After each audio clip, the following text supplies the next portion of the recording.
自称脑力荷兰系统的画家刘丽芬，本身怀跨艺术、时尚、甲教育的创作，长期投入艺术教育的推广。这届展览的主题以立花为主，透过花卉的创作，突破视觉的多形，号名风生水起，花开盛世。我们这一次其实大致上都是以花为主哈，因为我自己本身很喜欢种花，那我也因为喜欢画花，我就去买了一块地来种花。那为什么要种？我从小都种花，我不管住在哪里，我在学生时代求学的时候也是一样，所以我对花卉有非常深刻的了解跟喜爱啊，甚至它是一个非常深厚的感情。所以呢，我这次的花卉的话，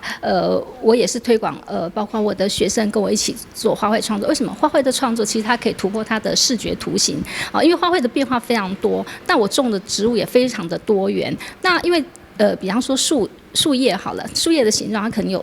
大有小，甚至它的那个结构状态可能变化的非常大。那个曲线其实就是我们在训练我们对视觉的那种反应好的一种学习。本身是画家，同时嘛是这届画展的策展人刘丽芬老师，邀请这位学生做伙参展。有前大法官许玉秀、汉翔的独立党书陈英琴、前外交官林小娟等画家来联展，展出的作品涵盖花卉、人物、鸟类、甲着自然的景象等多元的题材。比例上，我非常重视比例上的结构的放置，那整个画面就会觉得很舒服，然后把适合的东西配置在一起，你会觉得那个画面是你喜欢的，然后会让人很喜悦。那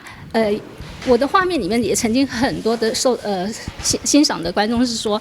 你的东西都充满了喜乐充满了吉祥。我说对，这个就是我的发想。关于为什么我们的主题叫花开富贵哈，其实你会发现我在后期的创作里面，我放了非常多金的，因为我觉得金代表了辉煌，代表了我们讲说富贵也好。那我们在知道中东国家最喜欢用金的，所以那种金光闪耀，我不知道为什么我就是特别喜欢它哈。那我觉得人的心，如果你要让自己更喜乐，其实就是往富贵的方向走，那是提升自己心灵一个，就算用视觉的方式刺激你，你也可以达到那种你非常觉得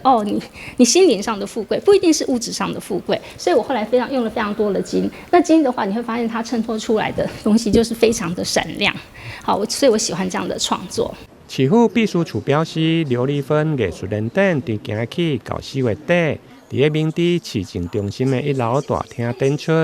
这届展览的主题“风生水起，花开盛世”的艺术联展，是市府活化公共空间系列计划重要一环。望透过优质的艺术作品，引入市民日常的行政场合，让每一位市民在车公之余，嘛用感受到艺术的水。台南新闻林英根采访报道。